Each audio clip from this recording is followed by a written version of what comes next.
الحمد لله رب العالمين والصلاة والسلام على نبينا محمد وعلى آله وأصحابه أجمعين أشهد أن لا إله إلا الله وأشهد أن محمدا عبده ورسوله أما بعد. Continuing our lessons in Umdatul Fiqh of Imam Ibn Qudaamah rahimahullah. Last week we started Kitab al-Hajj wal-Umrah, the chapter of Hajj and Umrah, and I think we reached issue number 954 or 53.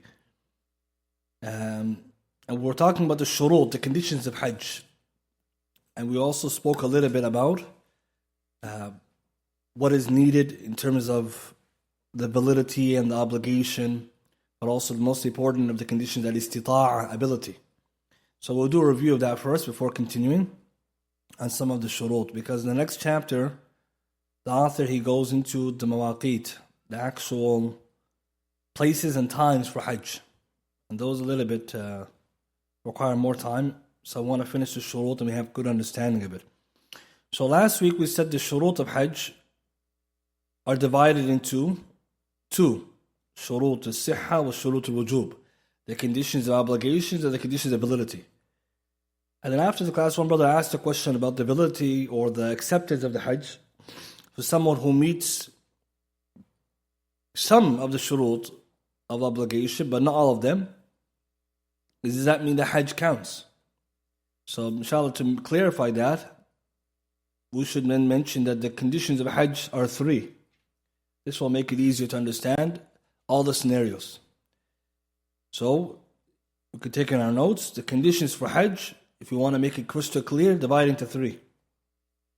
Number one, conditions of obligation, shurut al-wujub.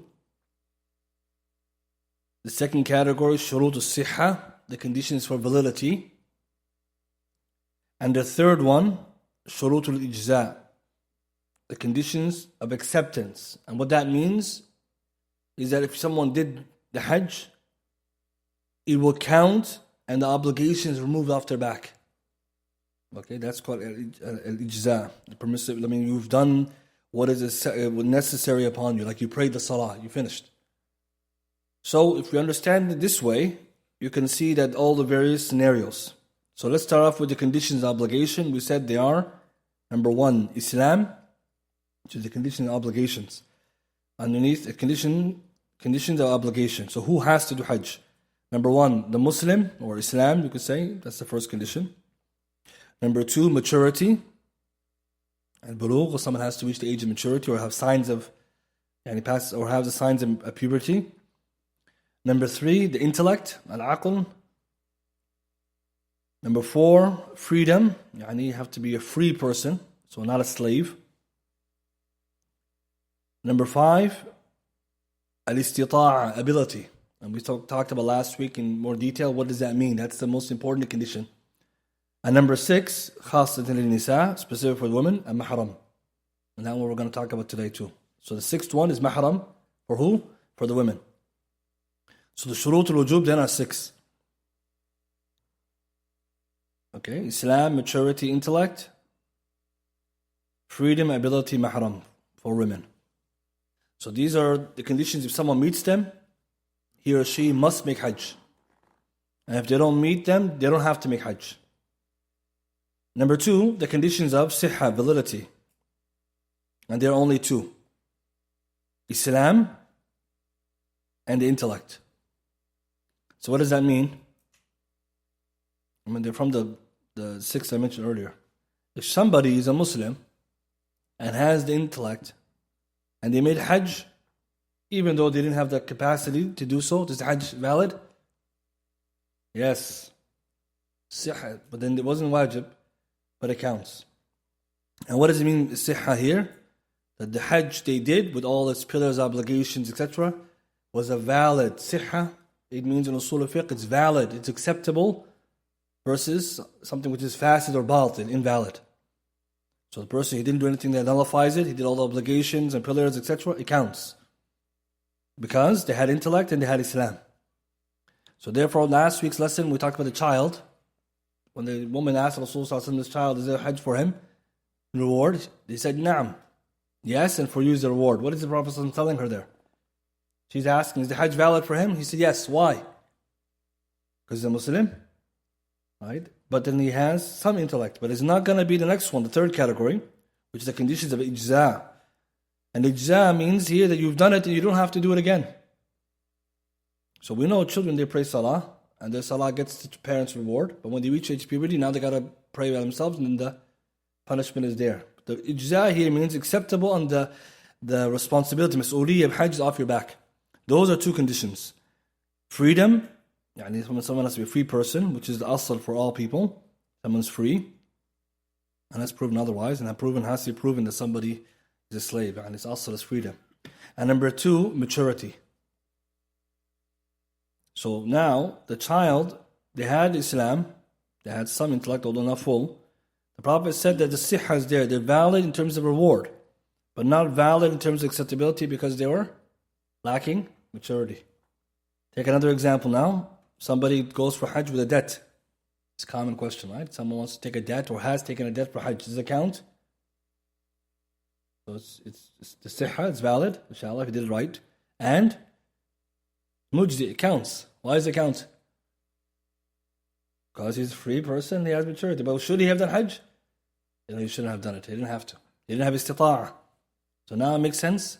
So we can see then that people who are borrowing money, we're not going to see Hajj is invalid, you got to do another one. We're going to say what you did was makruh, you shouldn't have borrowed the money, but it counted. Another example, people ask, someone does haram. That's haram money now, and his master plan, I'm going to make Hajj and make tawbah. Right? When I come back, Hajj mabrur, right? No, it's not Hajj mabrur. You can't come with haram money. He's going to go for Hajj. Now his plan is, I'm going to go for Hajj, make tawbah, come back clean. And you come to him and say, I'm sorry, your Hajj is valid or invalid? What are we going to tell him, brothers? Valid or invalid? Valid. He has all the conditions, but what does he get? He doesn't get Hajj mabrur. It's valid, ma'al ithim. It's sinful, we shouldn't have done that. See, this is important. So when you hear the fatwa ulama, now it makes sense. And no, it doesn't mean do haram, get money, haram money. It just means the person's Hajj counts, ma'al ithim. Another example we'll look at, coming now, a woman goes for Hajj without mahram. Counts or doesn't count? Look at the conditions, brothers. Yes, it's valid, but ma'al ithim, but sin. Makes sense? And this is important because if you tell someone now, someone told you I made Hajj or did something wrong, we're going to tell them, well, you shouldn't have done that. But and I want another example, somebody who has no istita'ah, he's poor. But, he made his ways to Mecca, however he got there, and he made the Hajj. And he comes back now, he's going to count some Haji. What are we going to tell that person? Say, well, you shouldn't have done what you did, but inshallah, it's acceptable, and may Allah forgive you. Right? So here we learn, brothers, with these conditions, we can see how the ulama understood the validity versus acceptability of the Hajj. So inshallah, these conditions will become useful. Because now we move to the next issue. The author, he mentions, rahimahullah, Ibn Qudaamah, issue 954. And he talks about فَمَنْ فَرَّطَ, one where is negligent in doing Hajj with ability, حَتَّى مَاتَ, until he dies, and that person, the money needed for Hajj or Umrah is taken out from his inheritance. And what he's talking about here is somebody who had the capacity to do Hajj, but delayed. Al-farrata means someone is negligent. He met all the conditions of wujub, but he never made Hajj. Or Umrah, because Umrah is wajib. In that case, do we take money out, and have Hajj done on his behalf, or do we say the ithim is with him and the money is for us? So the ulama, they differed. Right? One group of scholars, they said, well, if he didn't make any wasiyah, he didn't make a bequest, he didn't ask anybody to do it on his behalf, then it's the money is for the inheritors, and the inheritors, or the heirs, sorry. But the second opinion is that since it's the haqq of Allah, and he didn't do it, then the haqq of Allah comes before the haqq of the nas. And this is the more correct opinion, wallahu a'lam. So we know when it comes to the inheritance that some huquq, the huquq of Allah, if they're owing on a person, that must be removed from the taraka, the estate or the inheritance, before it's divided. For example, someone didn't pay zakat, someone didn't go for Hajj or Umrah, someone has kafara owing, someone owes someone else money, you take all those out. And then what's left, we divide. But some of the scholars, they say that since he hasn't left behind a wasiyah, an actual bequest that is done on his behalf, then he's sinful for his issue, because he was supposed to Hajj and us. What seems to be correct is that they should do Hajj on his behalf, or Umrah, and save money behind if it's enough to do that, and able to give the rights. If it's too much or he didn't have enough, then inshallah that can be looked into. And they use also the ayah in the Quran, min ba'di wasiyatin yusi biha aw dayn. Allah says in Surah Nisa, ayah 11, after a bequest has been given or a debt that is owed. And we know about the woman who asked Rasulullah about her father who didn't make Hajj, can we do on her behalf? He said yes. So this is important information. So that means that a person, if he didn't make Hajj or Umrah and he had the ability, what if he didn't have the ability? He was poor or he missed one of the conditions, then it's not wajib. And we'll get to later, can I do it on his or her behalf? Hajj al-Badr, can you do it on their behalf? We'll talk about that. But let's say the person had not enough money, or he had some money saved, but it's not enough to get him to do the Hajj or Umrah, or he has missing one of the conditions, then we're not going to say take the money from that, because that person wasn't wajib on them. The author then he moves on to the next issue 955. He says it's not valid the Hajj of a kafir, and we just explained why. It doesn't fulfill the conditions, but the dalil in the ayah in the Quran, Surah Tawbah, ayah 54, وَمَا مَنَعَهُمْ أَن تُقْبَلَ مِنْهُمْ نَفَقَاتُهُمْ إِلَّا أَنَّهُمْ كَفَرُوا بِاللَّهِ وَبِرَسُولِهِ. That what prevented them, right? What prevented their sadaqah from being accepted, except that they disbelieved in Allah and His Messenger. And Allah says, إِنَّمَا الْمُشْرِكُونَ نَجَسٌ فَلَا يَقْرَبُوا الْمَسْجِدَ الْحَرَامَ بَعْدَ عَامِهِمْ هَذَا. That these polytheists are najas, are impure, so let them not come near the sacred house, Masjid al-Haram, after this year. Surah Tawbah, ayah 28. And what does it mean, najas here? Shirk, the kufr that they have with them. So that shows the kafir, he hasn't meet the shurut of wujub. And 956, likewise, the Hajj is not accepted from a person who's insane. And we explained already that he doesn't meet the conditions, because from the basic conditions for all ibadat is the aql, the intellect. At issue 957, then the Shaykh says that the Hajj of a child is accepted, as we explained. Likewise, at 958, the Hajj of a slave. And what he says accepted here means valid. It's valid, the Hajj of a child and a slave. However, it's not accepted from them. And we already explained what that means. It means that when the slave becomes freed, or the child reaches puberty, they have to do it again in order to be removed from their responsibility. And he says, the author, and is not valid, 960, and is not valid the Hajj of the one who's غير مستطيع, he's not able, like the poor person, or one who couldn't find a group to accompany him, to take him there, etc. But what does it mean here, not valid? We explained that it's valid, but it's not correct that he did it. So here the Shaykh says not valid, but we say the correct opinion is, according to the other ulama, it's valid, but he should not have done it. So for example, somebody smuggled to Mecca to do the Hajj, or came without the proper paperwork. It counts, but he was wrong for doing that. So the correct view, we should say, فَحَجُّهُ صَحِيحٌ, his Hajj counts. And then issue 961, the author talks about the woman now. It's not valid the Hajj of a woman بغير محرم, without a mahram. And that leads us to the question, who's the mahram? What are the conditions of the mahram? And what are the arguments of those who say you don't need a mahram? So this topic, brothers and sisters, is very important to understand in some detail, where the question comes a lot. And so knowing the issue at hand, you can help answer questions to people in your own family who ask the question. The origin, Hadith Abu Hurairah wa Ibn Umar, radiyallahu anhuma, Nabi sallallahu alayhi wa sallam told us, وَلَا تُسَافِرُ الْمَرْأَةُ إِلَّا مَعَ ذِي مَحْرَمٍ. That a woman should not travel except with her mahram. Hadith muttafaqun alayh, agreed upon. A woman should not travel except with her mahram. And this word mahram, we're going to look at it now. And some of the hadith mention the husband or a mahram. So obviously the husband is from the mahram, but that will lead us to understand that he is the primary mahram if a woman is married. So from here we learn that the mahram, when it's used, the term, it can apply to it applies to people who a woman is not able to marry, right? Due to a sabab, min asbab shar'i, right? From the legislated means. So these people, are people who a woman is either connected to her in one of three ways.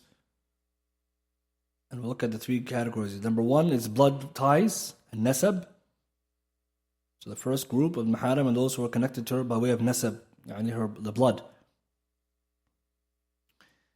And the second group from marriage. Sahara, they are marital ties. In the Quran, in Surah Furqan, Allah tells us about the two groups, nasaban wa sihra. He made us have relatives from nasab, blood, wa sihran, marriage. So those who are your ashar, right, the in-laws and the likes like that. And we'll see who they are. Then the third one, also in the Quran and Sunnah, is the breastfeeding, or milk ties. Rada'a. So those are the three groups. And so from here we learn then, if these three ways a person could have someone who's a mahram, but there are people who come from this side as well, especially in the blood side, who are aqarib, who are relatives, but not maharim. Who are those? The cousins. So the cousins is your relative, but is your mahram. Right? Male, so male for him, the females. So the females for males. So they're not mahram, but they're relative. And that's the one people confuse. Because they say blood ties, and bismillah, everybody's there. Like, no, that one is out. How do we know that? Because you're allowed to marry them. Allah says permissible to marry beyond that, but who Allah prohibited us in Surah Nisa, everything else He says permissible to marry, so they're out. So we need to then figure out who these people are, so that we don't confuse, right, the maharim with those who are aqarib or who are not mahram. Before going there, when it comes to the mahram, we also know there's men and women. And when we use the word mahram for women, we're talking about the men. Because what is this person going to do? He's going to travel with her. So we learn here that we're talking maharim, those who are from the men.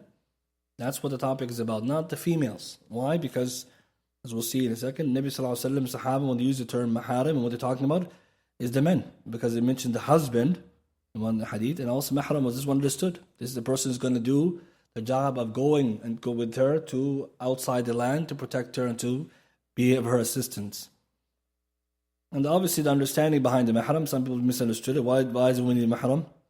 When she's traveling a foreign land, which is dangerous, that's the job of the man. To protect her, to be there in assistance. And it's not to belittle the woman, it's to protect. It's honor. But in our society, it became something like something lowly. Oh, I don't need a mahram. You can research yourself, brothers and sisters, the amount of women who travel solo and what happens to them across the world. I mean, the number is not even collected on purpose. How much women call for distress to embassies. Britain used to collect data about women who call for help to the British embassy, and they stopped collecting data. I wonder why, right? Because it's too many calls, and the UN doesn't have data either. And then later will tell you the world is, what is it? The world's your oyster, or something like this, right? The world's safe.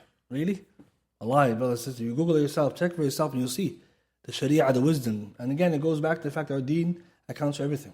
But the mahram is there to be at our service. And just by way of analogy, if we look at today, celebrities, when they travel, especially the women, they have these big bodyguards, mashallah, traveling with them in black cars, right, SUVs. And then someone says, I'm an important person, you don't have a security guard? Well, it makes no sense. In today's time, for the celebrities, we don't mind it. But me, I'm a free person. Why don't they have it? And why is it there? To be at our service, not to belittle her. And we'll see in a second the ulama, when they looked at the issue, the Quran and Sunnah are talking about it. The ulama differed about whether or not a woman needs mahram for travel. But before getting to that difference, we need to figure out who they are. Right? We didn't mention already who they are. We just mentioned the three types. So the three types, or lines, blood ties, marriage ties, and milk or breastfeeding ties. So there are three of them, categories, and each of them have groups. In total, it's 21 maharim. 21. And some might say it's too much to remember. Right? So we'll mention a qaida, you can just remember that. And it's important to study this, brothers and sisters. Many questions like this, they come, and we need to have this to remember. So from the men, from the blood ties, it's 7. 7 maharim from blood ties. Number 1, the father. Number 2, the son. Number 3, the brother from أي جهة, any type of brother. So full brother, half brother. Right, so you can have a maternal brother, paternal brother, full brother, all that. Number 4, paternal uncle. Number 5, the maternal uncle. Number 6, the nephew from your brother's side, so your brother's son. And number 7, the nephew from your sister's side, means your brother, your son from your sister. So that's 7. These 7, the maharim from the blood ties. For the breastfeeding ties, then, it's the same 7. It's the same 7. The breastfeeding is the same 7, but through breastfeeding, which means your brother was not from blood, but was nursed by the same woman as you, with the conditions, etc. That's your milk brother. So let's say then your mother nursed another boy who's not related to you, 5 times or more, with all the conditions, etc. That's your milk brother. In the kuffar, they call them milk siblings, right? This concept exists in the West as well. So that will be then your brother from breastfeeding. And so you can go across the 7 the same way. How about the father? Someone said, who's the father from Rida'a? Who's that? Is this the husband of the woman who breastfed you? Or breastfed breastfed you. So that woman is your mother for breastfeeding, and her husband is your father for breastfeeding. Clear? And the rest of them, you get the idea. So that's all of that counts. And the hadith Nabi Sallallahu Alaihi Wasallam, يحرم من الرضاعة ما يحرم من النسب. The breastfeeding breaks prohibited, that which blood ties make prohibited. نفس الشيء. You can't marry them, but they are your maharam. You can sit with them, you can travel with them, you can talk, you can be khalwa with them, because this is your actual, mahram. So that's 7 plus 7, 14. The first 7, you can just put the same by milk. And then last 4 come from the marriage side. 4 only. Okay, but it's very important. Some people, mashallah, everybody's in there. It's only 4. Number 1, for the woman, it's the father-in-law. So a woman, when she gets married, right, the father-in-law. Number 2, the son-in-law. So who's the son-in-law? What's the son-in-law? So her son or her daughter marries another guy, right? That guy, the husband of her daughter, that's a son-in-law. So now that will be also mahram for her. So let's say she has a daughter, the daughter gets married, that's her son-in-law. And number 3, stepfather. So the husband of her mother, who's not her father initially. So let's say the mother got divorced. Later on, as she's older, her mother remarries another man. After the aqd, after the consummation of the marriage. Now he's the stepfather. So it's important. The ulama mentioned, Shaykh Uthaymin and others, that when the consummation of marriage happens, the stepfather becomes a stepfather. Whereas the other ones, by the aqd alone, the contract's sufficient. And the 4th one then is the stepson. And who's the stepson? The woman gets married to a man who's already married before, got divorced, he has a son, they get married, that's her stepson. That's it, 4. Everybody else, it's not her mahram. Brother-in-law, it's just uncle-in-law. No, those are not the mahram. So together we have 21, 7, 7, 4. But what's the easy way to remember this? You can remember a qa'idah, the 4x4 rule. I call it that. I don't know if it's a rule like this. I don't know if anyone calls it that, but it's just easy to remember. And this qa'idah, brothers, the ulama, they mention the books of fiqh, and it's easy to remember. And it goes for men and women. So for blood ties, everyone is your mahram except for 4. Everyone. For the blood ties, everyone is your mahram except 4. Who are they? Your female cousins from your father's side, your female cousins from your aunt's side, both paternal, then maternal uncle, and maternal aunt. So how many uncles do you have? Right, uncles, aunts, you're going to have 2 and 2, right? One on mom's side, one on dad's side. One on mom's side, one on dad's side. So the children of all those 4. Those are not your mahram. So the first rule is that everyone whose blood ties is mahram, illa arba'a, so 4. So just remember that. So the easiest way, all cousins. So let's get confused. But if you're cousin, that's it, out. It makes it easier, right? Cousins, that's it. Now remember, when we say cousin, really your cousin, right? It's not some random person we call cousin. That's even further, right? In our culture, we know there's some other guy who's just there. He sees cousins. So no, who's that guy? Like, we have to make sure he's the cousin. Because our culture expanded this, right? We have to be careful. For the woman, it's the same.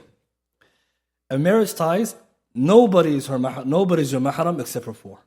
The opposite. From the marriage ties, nobody is your mahram except for 4. So who are they? For the man, it's the mother-in-law. For the woman, it's the father-in-law. For the man, it's the stepmom. For the woman, it's the stepfather. For the man, it's the daughter-in-law. For the woman, it's the son-in-law. For the man, it's stepdaughter. Woman, stepson. So everything you wrote down now for the woman, you could put a line and put it for the men the same. So for the marriage ties, nobody's mahram except for those 4. That means if it's not one of those 4, you can't be alone with them, you can't travel with them, you can't just be free with them. And this is very important because in our culture today, the ulama, they talk a lot about a lot of the wordings we use in our culture are very loose. So everybody's sitting together in a family gathering, and maybe some of them are not mahram, they're not wearing hijab, there's khalwa, ikhtirat.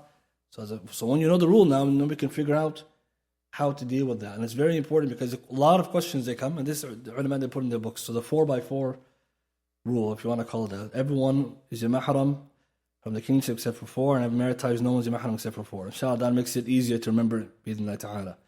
So the woman needs a mahram for her travel. And the scholars, they differ on this issue into 2 opinions, 2 wider opinions.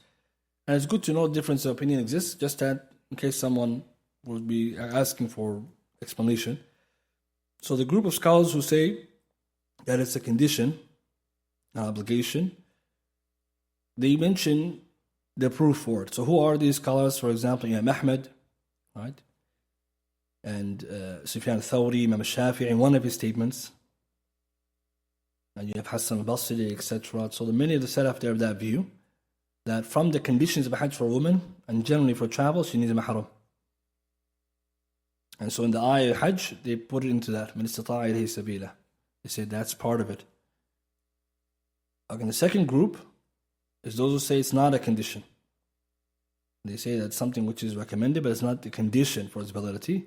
And who are those scholars? Largely, it is the Maliki and the Shafi'iyya. So they are the view that it's not a condition. The Maliki and the Shafi'i, that's their view mainly, and others. They say a woman can go with a group of women, or she can go in any rufqa, a group which is safe.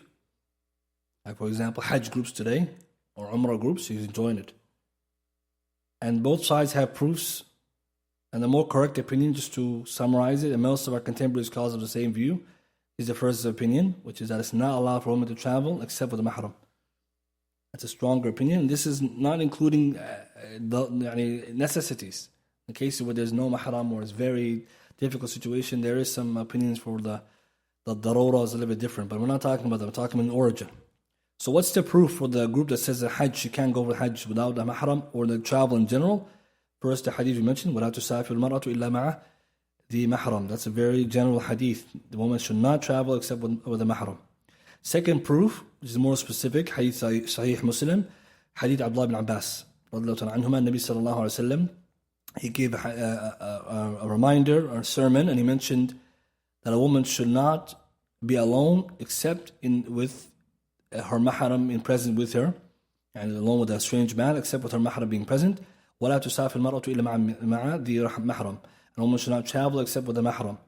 فَقَامَ رَجُلٌ, a man stood up and said, يَا رَسُولُ اللَّهِ إِنِّي امْرَأَتِي خَرَجَتْ حَاجَّةً. يعني my wife went out for Hajj. And I signed up or enlisted for battle. I signed up or enlisted for battle. For such and such battle. What should I do? So his wife already went for Hajj, and he's supposed to go to battle. And if we look carefully, we can see a battle is a need or necessity. He's already going to fight. قال عليه الصلاة والسلام انطلق, go بحج مع امرأتك. Go and catch up with your wife and make Hajj with her. Hadith Muslim. This hadith is very clear to show that Nabi Sallallahu Alaihi Wasallam didn't make any excuse for anyone. The man is going to fight alongside Rasulullah in battle, or into a battle that was sent by Rasulullah ﷺ, and they told him, no, right, go, join your wife and make hajj with her. So from this hadith is a clear evidence that it's a condition. Because had it been for other needs or except the Prophet exempted him, but he never exempted him.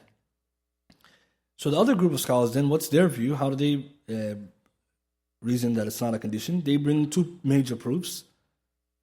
The first one is a hadith of Adi bin Hatim. Nabi sallallahu alayhi wa sallam talks about the end of times.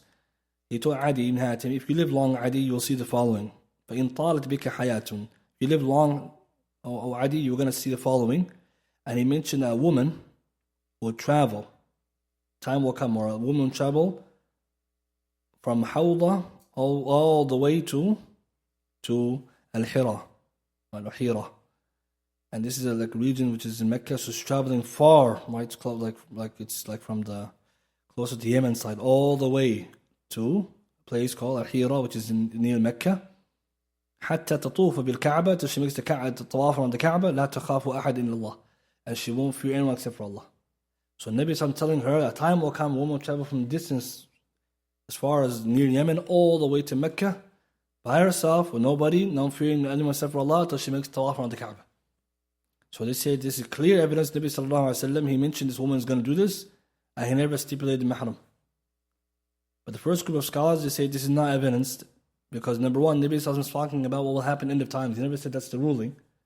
So it's bab al-khabar. He's just telling us what's going to happen. He never said this is the hukum. And there's difference between khabar, akhbar, wa ahkam. What is akhbar? Reports. Yawm al-qiyamah, this is going to happen. 4-day judgment is going to be tall buildings. 4-day judgment, people are going to kill each other. These are things that are going to happen. Some things are good, some things are bad, some things are mubah. So for example, Nabi didn't say that this woman did something good. He just said it's going to happen. And number two, we have his wordings. We said that don't do this. So which one takes precedence? It's the ruling. What he's telling us versus what he tells us will happen. The second thing we also know, Nabi sallallahu alaihi wasallam, if it was considered safety alone, because he uses proof of safety as a condition. As a safe, she's traveling so far. If safety alone was a condition, he would have exempted the man who was going to go for the battle. But he never exempted him. They use a second proof, which is that the time of after Rasulullah's death, the wives of the Prophet Muhammad, they made Hajj in the Khilaf of Umar, and they were led in the group by Uthman bin Affan and Abdul Rahman bin Auf. And this is mentioned by Bukhari, in Sahih, and there is no mention of a mahram, because Nabi hasn't passed away. So they say this is proof. But obviously the scholars will look at this and say, even though this happened, this is not clear proof. Right? Because you can make exceptions for the wives and the other mothers of believers. And we also have their action in the ijtihad, maybe, of the Sahaba, because Umar allowed it, Abdul Rahman bin Auf, Uthman. But we have the wording of Rasulullah. What should we take precedence? It's very important. We have the wording of Prophet Muhammad and his action, and then we have this. So even though this is true, we're not going to go to that if we have a clear text. The mantuq, the wording of Prophet Muhammad comes before anything else. So at the end of the day, we look at all the evidence and all the rationale, also the idea of the safety, and it's stronger as the first view. And this is what Shaykh Uthaymin, Al-Lajdu Da'ima, Shaykh Al-Albani, Shaykh Muqbil, most of our contemporary scholars, they have this view. And when they say this, they say that at the end of the day, if you look at all the evidences, you cannot really say that it's not a condition, knowing that the Prophet Muhammad clearly said, وَلَا تُسَافِرُ, do not, مَرْأَةُ, a woman should not travel. And again, if you go to the books of fiqh, you can see the munaqash and the back and forth, because they reply. But at the end of the day, this is a safer view. Now, with that being said, some people might say, how about this, how about that? Exceptions. We're not denying that some people have very, very difficult circumstances. But what do we say about that? Is that a rule or is that an exception? Exception. We're not talking about exception. There's someone who couldn't find mahram, who couldn't afford one, or the person can't afford both, or someone is sick, and all these. We say, al-ibratu bil-gharib la bin-nawadir. The rulings are based on the generalities, and general cases, in most cases, not by rarities. So the exception does not make the rule. So for example, now you have people saying that, but difference of opinion, and their mahram's right there, and he can afford it to go with them, and he's not going. So this makes no sense. Right now, with these, the ruling became as if it's not important. We're missing them, and also some of the scholars took a look at the wisdom behind it, the hikmah and the illah and the maqasid behind this ruling, and you can see that also gives weight to the view that says not allow safety and honor of the woman, and etc. etc. At the end, when we mention all this in detail, just for the fact that next time you talk to someone, it's good to be able to explain it to them, especially if you want them to understand. And also for the sisters to be mindful of this, that even though there are many contemporary fatwa of some scholars who are saying that it's not a condition, we say that the stronger opinion amongst the scholars of the past is that it is. And that leads us to the next issue. So now we spoke about the woman and Hajj. And the author says 962, whoever makes Hajj on behalf of someone else, وَلَمْ يَكُنْ and he never did Hajj عن نفسه. وَلَمْ يَكُنْ and he never did Hajj only for his own self. Or he did this out of an oath. And he fulfilled that Hajj for an oath, but he hasn't done the Hajj which is obligatory upon him to begin with. And he did his oath, for someone else. What's the ruling on this? So here the scholars are talking about Hajj on behalf of others. Someone does a Hajj and someone who passed away. Or someone said, I'm going to make a Hajj, naflan, voluntary Hajj, but he haven't did the obligatory one. Or somebody else did the oath and he wants to fulfill it. He wants to help him fulfill the oath. Does this count or not? And so here the Shaykh before said it doesn't count, right? Because Shaykh says in the earlier one, the woman without mahram doesn't count, and likewise this person. So the scholars then they discussed and differ. Someone making Hajj, is it a condition that you do Hajj for somebody else if you want to, that you have to do Hajj for yourself? There's two opinions on this issue. The first opinion is what the author Ibn Qudaamah he mentioned, and Abu Hanifa also holds, that you're not allowed to make Hajj for someone else unless you did Hajj for yourself. You have to do Hajj for yourself first. And they say so much so that if you did that, you went for Hajj for somebody else, so you didn't do Hajj for you, when you make the talbiyah and the niyyah, then the Hajj becomes for you, not them. Because you didn't do Hajj. So generally, when you're doing something on behalf of someone else, you're doing it upon the niyyah of the person. But they said since you didn't do Hajj, the niyyah of the Hajj becomes yours, not theirs. Because you're supposed to do Hajj. And the second opinion is you can do Hajj on behalf of others, even if you do Hajj yourself, and you can do Hajj after. Again, they have evidence on both sides. Where is the dispute really? It's on one hadith. Mainly, there's a hadith. And this hadith where the dispute is the hadith authentic or not? Right? There's another hadith they use. So the general hadith we know, the Prophet ﷺ, woman came to him and said, Ya Rasulullah, my father is very old. He can't ride on an animal. Can I make Hajj on his behalf? And Nabi ﷺ said, yes, make Hajj on his behalf. Hadith Bukhari, Muslim. So they say Nabi ﷺ never asked, did you do Hajj on your own? Or did you do say a second Hajj? So they say he left it off, asking the details, hence it counts. But the father's still alive, but he can't make Hajj. And she wants to do it on his behalf.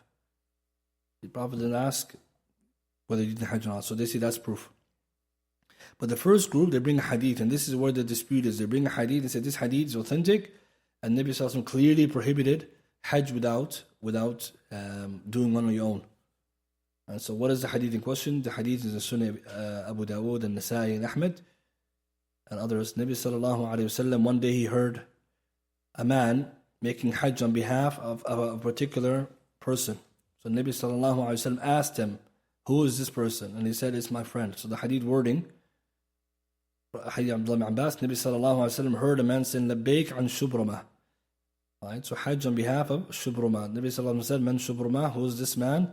He's an akhun li aw qareeb. He's a brother of mine or relative. Akhun li aw qareebun li. Nabi Sallallahu Alaihi Wasallam said, Ahajjajta an nafsik, have you made Hajj on your behalf, or your own self? He said, La. He said, Hujj an nafsika, make Hajj for yourself first. ثم حج عن شبرمة, then do Hajj on behalf of this man named Shubrumah. And this hadith, the scholars they differed whether or not it is marfu' or is mawquf.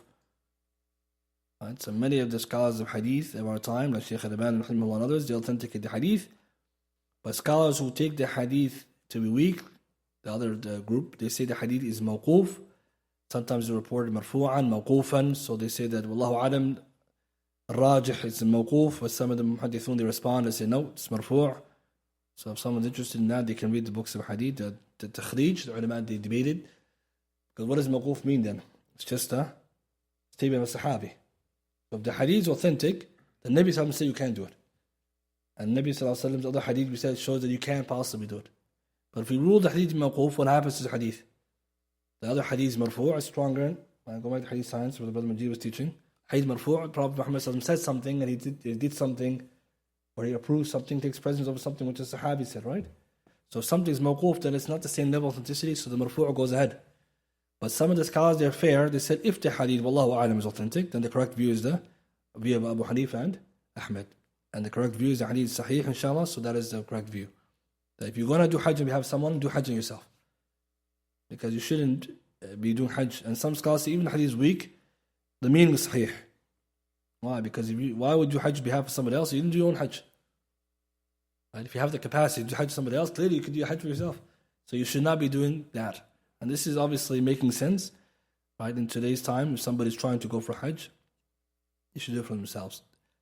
And hajj al-badal is the idea of you doing hajj on behalf of somebody else, and it's permissible to pay for that, to have someone do it on your behalf, and it's permissible for you to do it on their behalf, and it's permissible for the same for umrah. It's permissible. This is permissible based on this hadith. The last point here he mentioned was the hajj of a person who made the oath. So someone said, I'm going to make an oath to do hajj, which is a voluntary one, but I haven't done the obligatory one. In that case, the Shaykh says, does it count or not? This is what Ibn Qudaamah is discussing. He said it doesn't count. And some scholars say it does count, and some say it doesn't. But what seems to be more safer is that a person didn't do hajj on his behalf, he should do first his own, and then go for one that's not voluntary. But I don't think brothers nowadays, anyone's doing this kind of oath, right?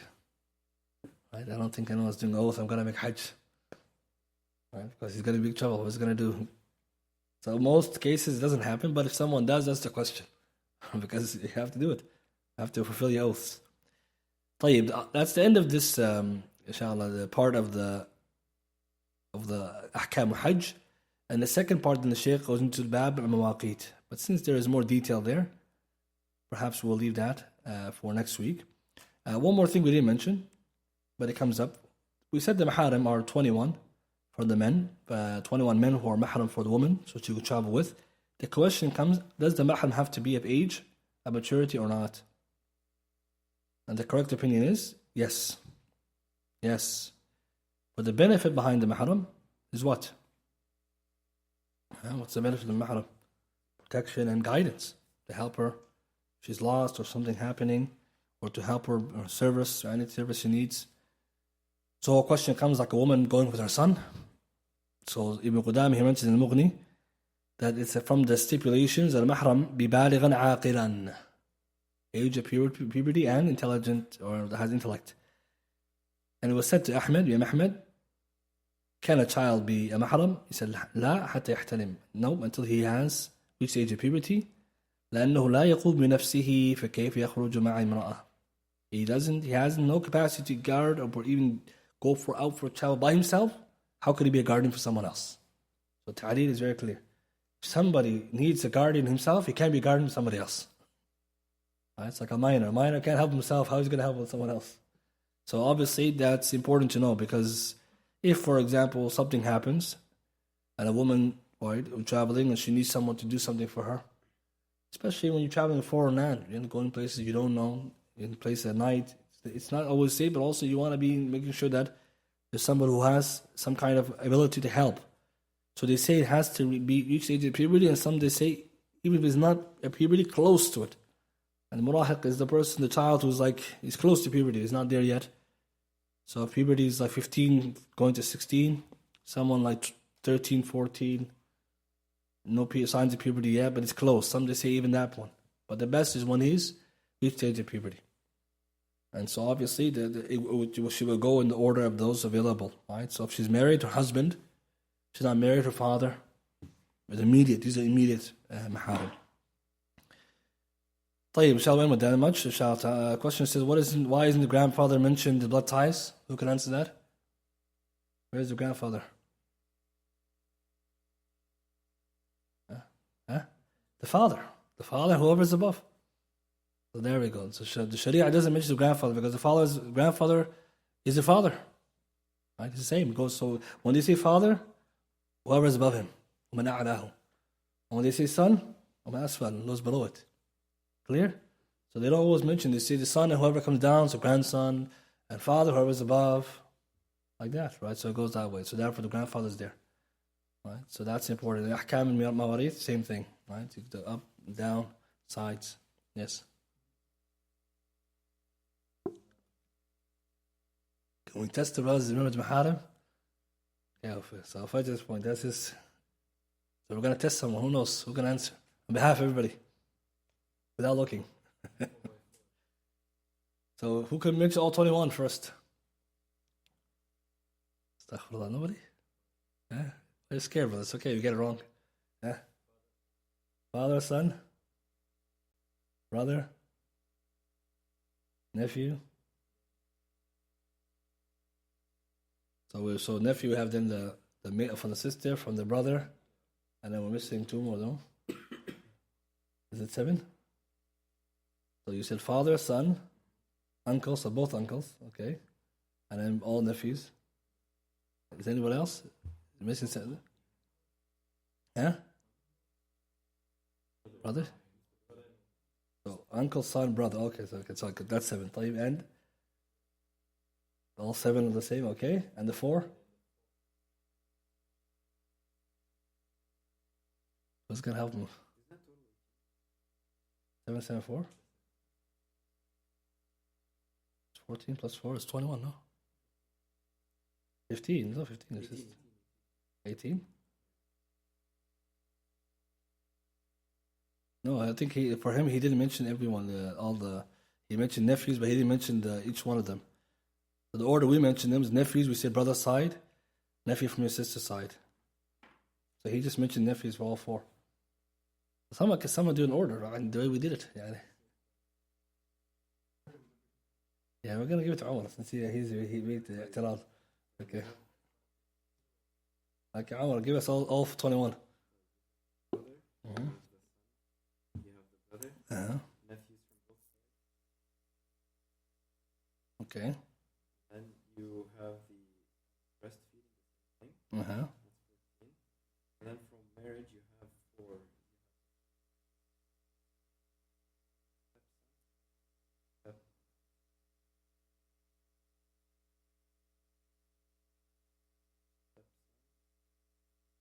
Their father.